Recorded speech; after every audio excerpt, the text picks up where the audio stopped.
Bonjour YouTube, j'espère que vous allez bien. En tout cas, moi ça va. On se retrouve aujourd'hui pour une vidéo de saison qui est parfaite. Et d'ailleurs, c'est parfait avec le temps qu'il fait parce que si vous voyez, il y a plein de lumière partout. Là, parce que dehors, il fait très sombre. Parce que même s'il est 15h30, il pleut des cordes et le ciel est très ombragé. Donc on est en plein dans l'automne. C'est donc le moment idéal pour vous faire une vidéo de recommandations de lectures qui sont idéales pour l'automne.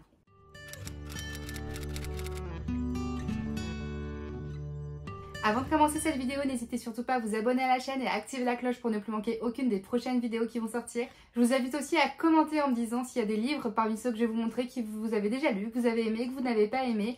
Et puis si jamais mon contenu vous plaît, je vous laisse aussi venir me suivre sur TikTok et sur Instagram où je fais un contenu qui est totalement complémentaire à celui ici sur YouTube. Alors comme vous avez pu le voir dans le titre de la vidéo, j'ai vraiment beaucoup de livres à vous montrer. J'ai donc essayé de les réunir un petit peu par catégorie. Et donc la première catégorie est une catégorie évidente pour des lectures d'automne puisqu'on va parler de sorcières.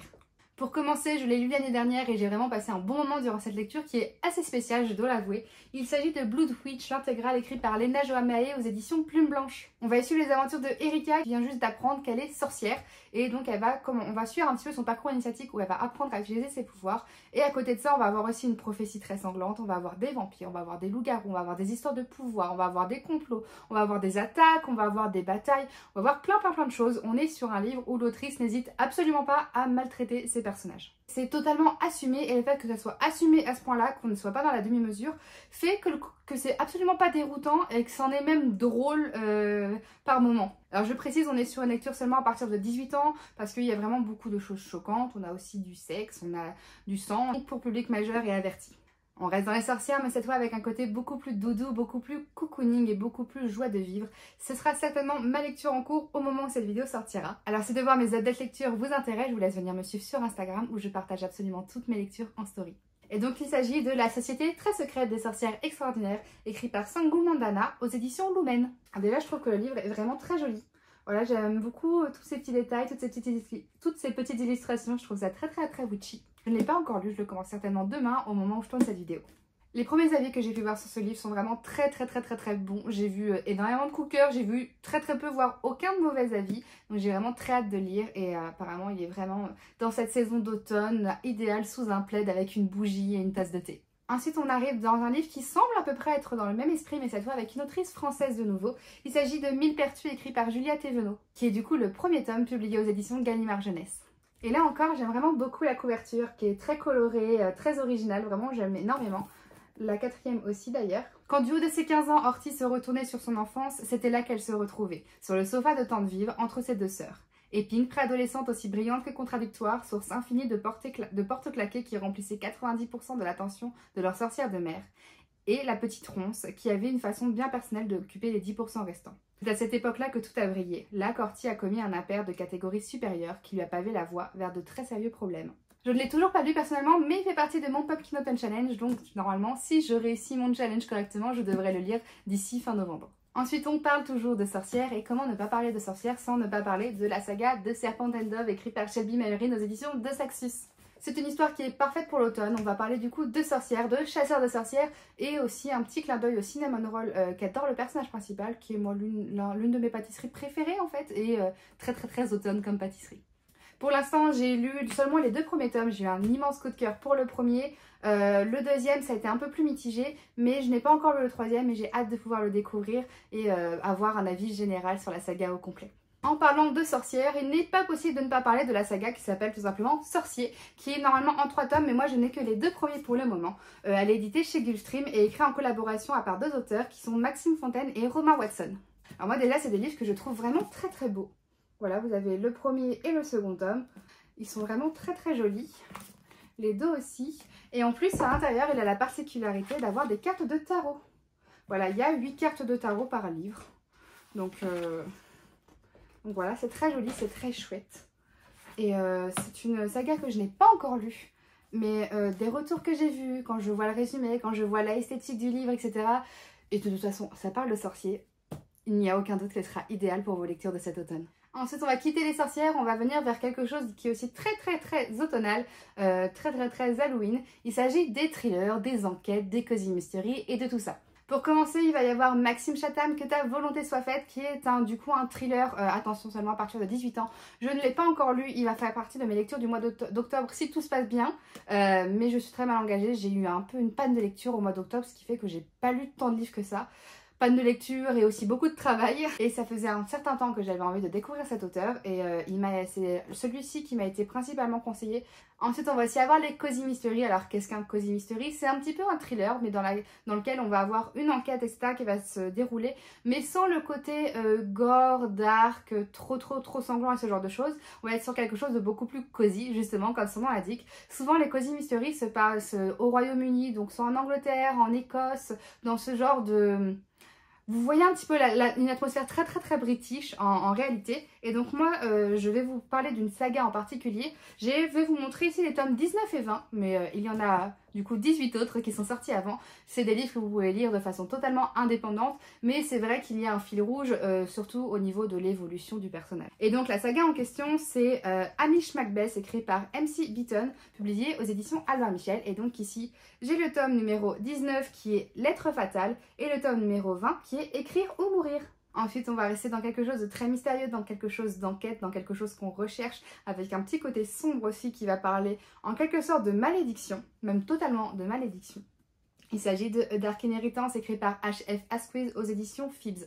Félix le sait, il va mourir le jour de ses 18 ans, exactement comme ses grands frères l'ont fait avant lui. Il y a une malédiction qui pèse sur sa famille et Félix va alors tout faire pour trouver qu'est-ce que c'est, qu'est-ce qui se passe. Et pourquoi est-ce que ça se passe pour se sauver lui et aussi sauver son petit frère de cette malédiction horrible qui pèse sur leur famille. Sa quête le mènera des tréfonds du New York de l'ère du jazz aux landes lointaines du Yorkshire. Derrière tous ces mystères se cache une implacable société secrète qui ne pourra que précipiter sa perte ou lui offrir son unique chance de rédemption. Voilà, moi je l'ai lu et j'ai vraiment beaucoup aimé la lecture. J'ai eu un petit bémol sur le fait que la fin est allée très vite pour moi et j'aurais aimé qu'on en découvre un peu plus, que ce soit plus exploité, notamment au niveau du système de magie qui se passe à l'intérieur, mais ça reste malgré tout une très bonne lecture young adulte qui est très bien faite dans son genre. Ensuite on reste aux éditions Phibbs avec un livre qui est sorti ce début du mois d'octobre que moi je lirai certainement au mois de novembre parce que j'ai vraiment très hâte de pouvoir le lire. Il s'agit de If We Were Villains, écrit par M.L. Rio aux éditions Phibbs du coup. Et déjà je vais vous montrer à quel point le livre est très beau, notamment ce jaspage qui est, disons-le, incroyable. Regardez ce jaspage, comment il est magnifique, vraiment. Vraiment, il est trop beau. Et donc, on va être du coup sur un thriller Dark Academia qui va se passer dans une école de théâtre où en fait on va suivre les aventures de Oliver qui a été en prison pendant 10 ans pour un meurtre qui apparemment il n'a pas commis. Et donc on va voir Oliver qui va essayer de comprendre ce qui s'est passé et donc on va petit à petit au fur et à mesure de l'histoire voir ces jeunes acteurs en apprentissage jouer le plus important rôle de leur vie, prouver qu'ils n'ont pas commis ce meurtre. Les premiers retours que j'ai vus du livre sont vraiment géniaux, donc j'ai très hâte de pouvoir le lire. Ensuite, une dernière sortie des éditions Léa, il s'agit de All These Bodies, écrit par Ken Darblake. Durant l'été 1958, une série de meurtres frappe le Midwest américain. Les victimes sont retrouvées dans leur voiture, dans leur maison ou même dans leur lit, leur corps exsangue mais sans aucune trace de sang. Lorsque la famille Carlson est massacrée dans sa ferme du Minnesota, Mary-Catherine Hale, 15 ans, est retrouvée sur les lieux. Elle est couverte de sang de la tête aux pieds et dans un premier temps, on la prend pour une survivante, mais aucune goutte de ce sang n'est le sien. Michael Jensen, fils du shérif local et aspirant journaliste, n'aurait jamais imaginé que le plus grand fait divers de son époque lui tomberait dessus, ni qu'il serait mêlé à l'enquête lorsque Mary décide qu'il est le seul à qui elle se confessera. Alors que Mary raconte sa version de l'histoire, il revient à Michael de découvrir la vérité. Que s'est-il réellement passé la nuit où les Carlson ont été tués? Et comment cette fille s'est-elle retrouvée au milieu de tous ces cadavres? Ensuite, on reste dans le côté mystérieux, dans le côté enquête, cette fois dans un huis clos, un petit peu à la façon, je sais pas si vous voyez le film, à couteau tiré. Moi, durant ma lecture, c'est vraiment cette ambiance-là que j'ai ressentie. Il s'agit de L'héritage de Judith Blackwood, écrit par Nathalie Sommers aux éditions Roman Didier Jeunesse. On va avoir, comme vous le voyez sur la couverture, on a un jeu d'échecs et en fait on a vraiment toutes les symboliques, plein de références aux échecs durant l'enquête, un jeu entre les enquêteurs, les suspects, ce qui est arrivé aux victimes, des menaces, etc.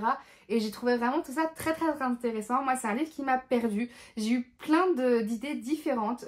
J'ai d'abord eu une toute petite idée dès le début qui arrivait très vite, qui me paraissait évidente, mais que j'ai vite abandonnée parce que pour moi, trop capillotractée, on va dire. Ensuite, j'en ai une toute petite qui n'est pas restée longtemps. Et après, j'en ai une autre tout le reste de l'histoire. Et au final, ça a été l'une de mes premières théories qui a été la bonne. Mais vu que ça a vraiment été 10% du livre où j'ai pensé ça, bah ça m'a quand même surpris. Et j'ai adoré découvrir ça. Et j'ai adoré être perdue par le livre. En fait, c'est quelque chose que j'attends de ce genre de lecture. Et c'est ce que j'ai retrouvé avec celui-ci. Ensuite, un livre qui est très perturbant, assez glauque, qui est vraiment avec un univers bien à lui. Il s'agit des Sœurs Hollow, écrit par Crystal Shutterland aux éditions Rajo. Alors c'est un livre qui est très bizarre, il y a vraiment des choses très glauques, il y a des morts, on va avoir aussi des fantômes en quelque sorte. On va avoir des choses un peu glauques, des choses un petit peu perturbantes, donc je ne le conseille pas avant 16 ans et aussi pour un public averti parce que ce n'est pas forcément quelque chose qui plaît à tout le monde. Iris, 17 ans, s'est toujours sentie à part. Lorsqu'elle était enfant, ses deux sœurs et elle ont disparu un mois durant. Un événement dont elle ne se souvenait pas, mais qui les a transformées à jamais. Quand Gray, la plus âgée de ses sœurs, disparaît à nouveau dans d'inquiétantes circonstances, Iris doit embrasser sa part d'ombre, faire face à son étrangeté, d'autant qu'un homme à tête de taureau la poursuit, prêt à tout pour la tuer. Donc je l'ai mis dans le côté thriller à enquête parce qu'on a la sœur d'Iris du coup qui a disparu où elle va faire plein de choses pour essayer de la trouver, notamment se lier avec sa deuxième sœur tout simplement. Et elles vont découvrir plein de choses, en apprendre un peu plus sur leur histoire, sur ce qui leur est arrivé quand elles ont disparu, quand elles étaient enfants. Et c'est vraiment très bien pensé, très bien réalisé. C'est très surprenant, c'est très original aussi, c'est pas le genre de lecture que vous retrouverez partout. Et rien que pour ça, je le trouve génial et je pense qu'il est absolument à lire en automne. Ensuite, attention, un livre avec énormément de trigger warning. Je pense qu'on peut presque mettre tous les trigger warnings possibles et inimaginables dedans. Donc seulement à partir de 18 ans et pour un public averti. Il s'agit du premier tome d'Ombre et de chair écrit par Cristina de Azevedo et David Diez. Alors je l'ai lu l'année dernière donc je sais exactement ce qui se passe dans l'histoire. Mais je trouve que lire la quatrième de couverture qui est très énigmatique est la meilleure chose à lire pour pas trop vous en dire. 4 enfants au passé torturé, 4 vies hors normes. Aucun d'entre eux ne se connaît, et pourtant, lorsque le destin se charge de les réunir, notre planète entière risque de connaître un sort funeste. Quelle est donc cette force étrange qui tire les ficelles dans l'ombre? Donc voilà, on est sur quelque chose de très dérangeant, un peu digne d'un film d'horreur, il faut être honnête, avec quelque chose dans l'ombre qu'on peut voir un petit peu sur la couverture. C'est exactement comme ça, moi, que je me le suis imaginé durant ma lecture. Et encore une fois, on est sur un livre original qui sort de ce qu'on a l'habitude de lire. Un livre qui est très bien travaillé. J'ai trouvé un petit bémol, c'est que sur toute la première partie, il y avait beaucoup de violences gratuites. Vraiment des choses très violentes, très traumatisantes, où moi j'ai posé le livre en mode « Waouh, qu'est-ce que je viens de lire là? Stop, non !» Et j'ai repris ma lecture plus tard. Mais malgré ça, l'histoire est quand même très intéressante.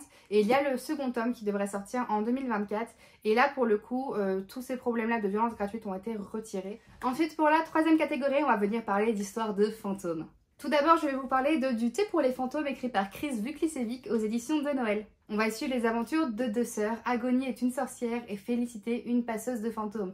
Elles vont tout simplement un jour se retrouver, alors que ça faisait plusieurs années qu'elles ne s'étaient pas vues. Elles sont relativement âgées. Et en fait, elles se retrouvent parce que leur mère a disparu, leur mère est décédée. Et en fait, elles vont essayer de retrouver son fantôme et à travers cette recherche, à travers cette quête qu'elles vont avoir, il va y avoir plein de secrets de famille qui vont être révélés. On est sur un livre assez déroutant parce qu'il raconte comment ça se passe. C'est quelque chose qui se passe en France, du côté de Nice. C'est très beau, c'est très poétique, c'est très touchant aussi vis-à-vis des liens qu'on peut voir entre les deux sœurs, des liens qu'on peut voir qu'elles avaient avec leur mère, parce qu'il y en avait une qui était la petite fille préférée, l'autre qui était quasiment une enfant rognée. Et j'ai beaucoup aimé toute cette lecture-là. Ensuite, aux éditions de Saxus, un livre que j'espère tellement avoir le temps de pouvoir lire cet automne. Il s'agit de Belladonna, écrit par Adaline Grace. Devenue orpheline alors qu'elle n'était qu'un bébé, Sinia, 19 ans, a été élevée par une série de tuteurs plus intéressés par sa richesse que par son bien-être. Tous ont connu une fin prématurée. Aujourd'hui, ses seuls parents restants sont les Hawthorne, une famille excentrique vivant dans un domaine à la fois étincelant et lugubre. Le père de famille fait le deuil de sa défunte épouse en organisant des fêtes débridées, tandis que son fils se bat pour sauver leur réputation déclinante et que sa fille souffre d'une maladie mystérieuse. Lorsque l'esprit agité de leur mère apparaît, prétendant avoir été empoisonné, Sinia réalise que la famille dont elle dépend pourrait être en grand danger. La meilleure chance pour Sinia de découvrir le meurtrier est une alliance avec l'ange de la mort lui-même, une ombre fascinante et dangereuse qui n'a jamais été loin d'elle. Bien qu'il ait fait de sa vie un véritable enfer, il montre à Sinia que leur connexion croissante peut être plus que puissante et plus irrésistible qu'elle n'a jamais osé l'imaginer. Ensuite, je vais vous parler d'une saga dont j'ai lu le premier tome à l'automne dernier et j'espère lire le second tome durant cet automne. Attention, c'est une saga seulement à partir de 18 ans et il y a énormément de trigger warning à l'intérieur. On a du viol, on a de la violence, on a du sexe, on a la mort, on a le deuil, on a de la torture, on a de la manipulation, on a aussi des rappels aux démons et ce genre de choses. Donc, pour un public majeur et averti, il s'agit de La 9e maison, écrit par Laïs Bardugo, et du coup ici c'est le premier tome et le second tome. On va y suivre les aventures de Alex qui voit les gris qui sont des fantômes, et en fait il va y avoir une série de meurtres à l'université de Yale dans laquelle elle est, et elle appartient à une société secrète qui est la Maison du Lété, qui s'occupe de gérer toutes les autres sociétés secrètes de l'université et de gérer leur activité magique. Et en fait, suite à cette série de meurtres, Alex va commencer à enquêter et à se rendre compte que c'est peut-être lié aux différentes maisons, aux différentes sociétés secrètes, ce meurtre. Et elle va apprendre plein de choses au fur et à mesure.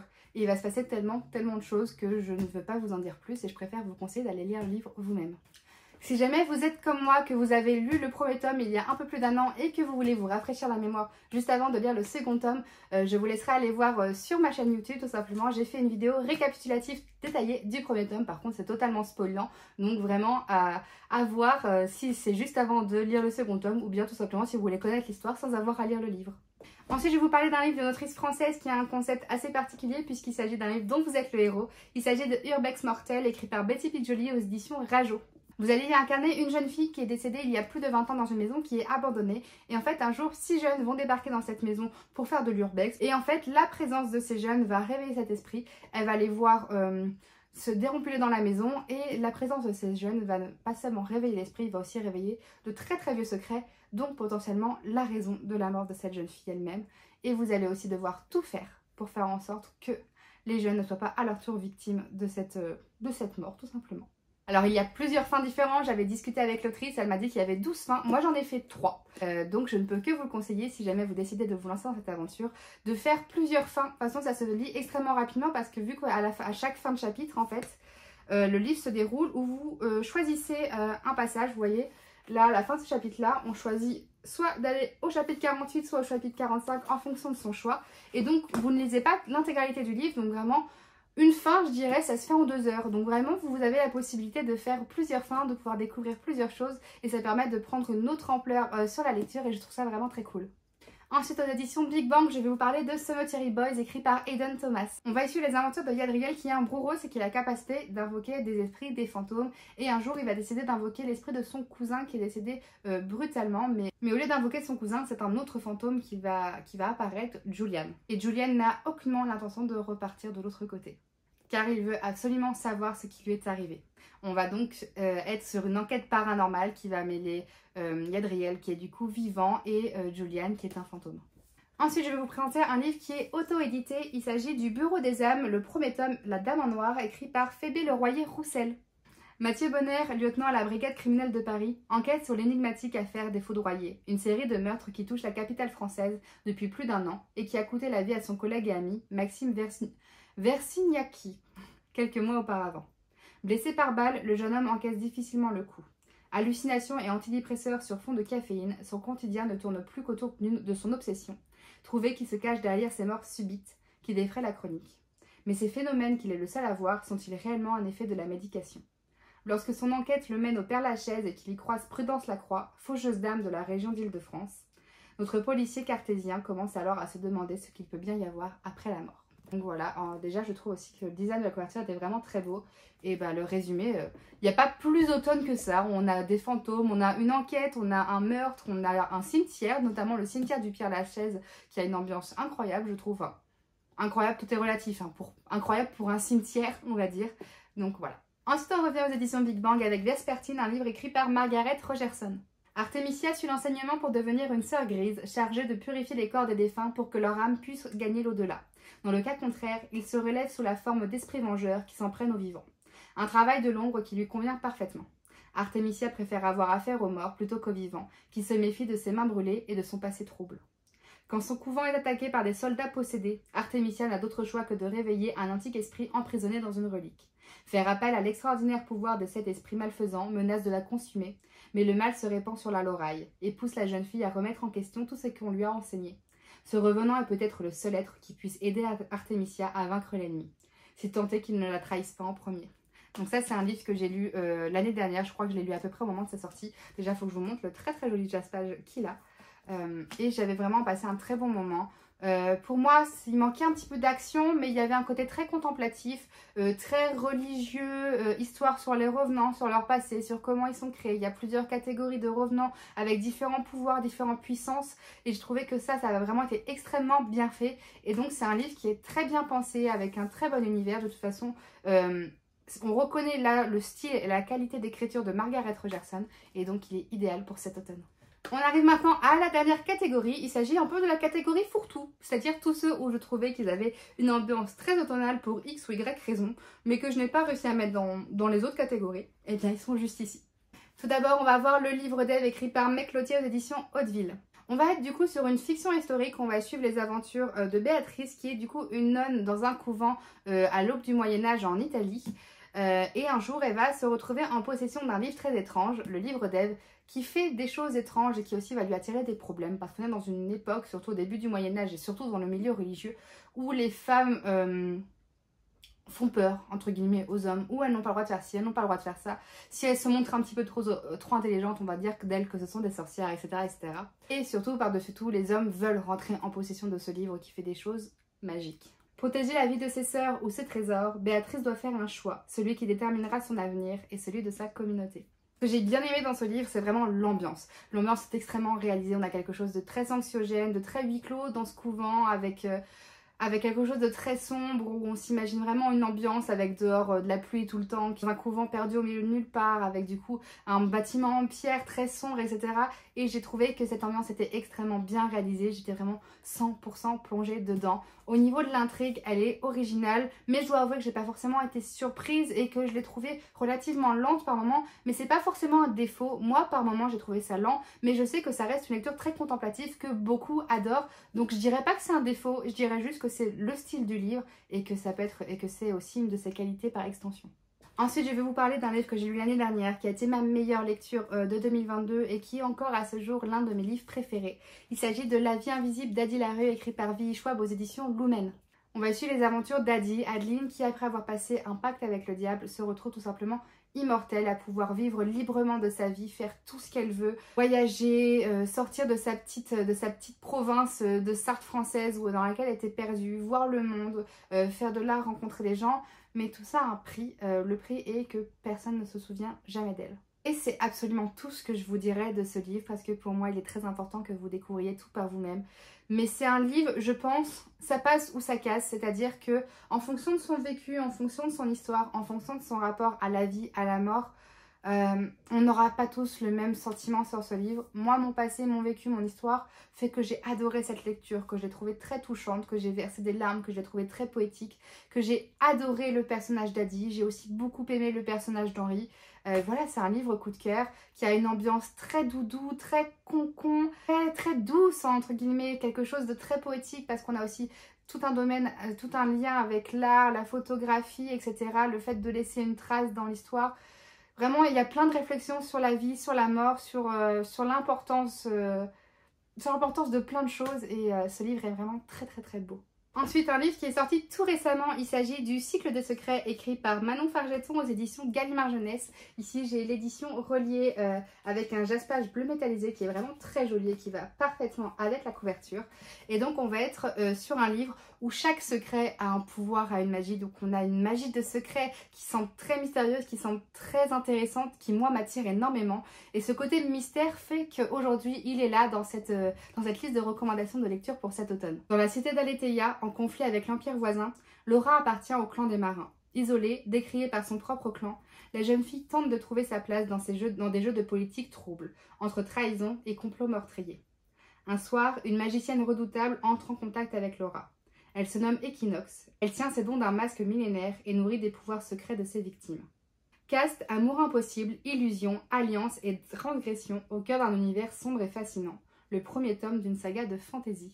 Ensuite, je vais vous présenter deux livres d'une même autrice et je vais vous les présenter en même temps parce que leur univers est très lié, même si les histoires et les magies sont différentes, mais je trouve qu'ils se correspondent tous les deux, qu'on est dans le même style. Il s'agit de Jessica Esselson qui a écrit Forgery of Roses et Sing Me Forgotten qui sont tous les deux publiés chez Big Bang. Donc on a tout d'abord Forgery of Roses que moi j'ai lu en début d'année, je crois que c'était ma toute première lecture de 2023, et Sing Me Forgotten qui lui est sorti là au tout début du mois de novembre. Il est sorti le même jour que If We Were Villains si je ne dis pas de bêtises. Dans celui-ci on va suivre les aventures de Mira qui est une prodige. Elle a un don magique qui lui permet de changer la réalité à travers ses peintures, c'est-à-dire que par exemple elle va représenter une personne légèrement différemment de ce qu'elle est dans la réalité et la personne va se mettre à ressembler à à la façon dont Mira l'a représentée. C'est un talent que beaucoup pourraient convoiter et donc Mira n'a pas d'autre choix que de se cacher jusqu'au jour où quelqu'un fait appel à elle pour modifier quelqu'un dans la réalité, puisqu'ils ne veulent pas seulement modifier son apparence physique, ils veulent tout simplement le ramener à la vie. Là-bas, Mira va faire la connaissance de Harris, qui est le frère du jeune garçon qui est décédé. Tous les deux, ils vont découvrir ensemble dans quelles réelles conditions est-ce que son frère est mort. Donc on a un côté aussi très thriller enquête, il va y avoir un côté, alors pas Dark Academia parce qu'on n'est pas dans une école, mais on va être dans un manoir avec quelque chose de très sombre, de très mystérieux, on va parler de mort, on va aussi avoir ce lien à l'art et à la peinture qui peut être très vite rapporté à la Dark Academia. Et c'est tout ça qui le rend pour moi une lecture idéale en fait pour l'automne. Et ensuite on a le second qui est sorti cette année qui est Sing Me Forgotten. Du coup là on va pas avoir un lien à l'art de la peinture, on va avoir un lien à l'art du théâtre, de l'opéra, puisque c'est une histoire qui est inspirée de la légende du fantôme de l'opéra. Isda n'existe pas, du moins pas hors des murs de l'opéra où elle se cache, car elle est née maudite, portant la marque de celles qui savent manipuler les souvenirs. Jetée au fond d'un puits à la naissance, elle a été recueillie par Cyril, le propriétaire d'un opéra. En échange de sa protection, il lui demande d'utiliser ses pouvoirs pour sublimer les impressions des spectateurs et de ne surtout pas se montrer. Mais Isda enfreint cette règle quand elle rencontre Emmerich, un jeune ténor qui sème le trouble dans sa vie si solitaire. Derrière sa voix à nul autre pareil, Isda découvre l'ombre d'une solution afin d'échapper à sa prison dorée. Mais elle est loin d'imaginer le prix à payer pour gagner sa liberté. Alors qu'elle se rapproche de plus en plus d'Emmerich, elle comprend que, pour prendre son destin en main, elle va devoir devenir le monstre que le monde entier voudrait noyer. Et enfin, pour terminer ces recommandations d'automne, je vais vous parler de la saga La Faucheuse, écrite par Neil Shatterman aux collections R des éditions Robert Laffont. On est simplement dans un monde, on va être du coup dans une dystopie un peu de science-fiction, dans lequel, science-fiction fantasy, dans lequel en fait les humains ne meurent plus, voilà, ils ont en quelque sorte obtenu l'humanité, sauf que pour contrôler la population, on a une entreprise de faucheuses qui est du coup... leur travail, c'est du coup de tuer les gens pour contrôler la population sur Terre. Les commandements du faucheur, tu tueras sans aucun parti pris, sans sectarisme et sans préméditation. Tu accorderas une année d'immunité à la famille de ceux qui ont accepté ta venue, et tu tueras la famille de ceux qui t'ont résisté. Voilà, c'est tout ce côté faucheux, ce côté lien avec la mort, aussi un petit peu ce côté dystopie. Même si je ne l'ai pas encore lu, j'ai entendu que du bien de cette saga. Et pour moi, d'après ce que j'en ai entendu, d'après les esthétiques que j'ai pu en voir, d'après les avis que j'ai vus, d'après le résumé, c'est certainement une lecture idéale pour l'automne. Donc voilà, c'est terminé pour les recommandations de lecture d'automne. Je pense que là, vous avez pas mal de livres à lire. J'espère que ça va bien vous occuper pour cet automne et même peut-être pour l'automne de l'année prochaine. Si vous avez aimé cette vidéo, n'hésitez surtout pas à vous abonner à la chaîne et à activer la cloche pour ne plus rater aucune des prochaines vidéos. Si vous aimez mon contenu et que vous voulez en voir un petit peu plus, notamment me suivre durant mes lectures, voir mes chroniques lectures détaillées, etc., je vous laisse venir me suivre sur Instagram et sur TikTok où je fais un contenu complémentaire à celui ici. Et n'hésitez surtout pas à me dire en commentaire si dans tous les livres que je vous ai présentés, il y en a que vous avez lus, que vous avez aimé, que vous n'avez pas aimé. Il y en a qui sont dans votre wishlist, il y en a qui sont déjà dans votre palle de cet automne, il y en a que vous ne connaissiez pas et que je vous ai donné envie de lire. J'aime toujours autant voir vos avis, vos impressions lecture et échanger avec vous à ce sujet. Je réponds en général à tous les commentaires. Et sur ce, je vous souhaite vraiment une très belle journée et de très belles lectures.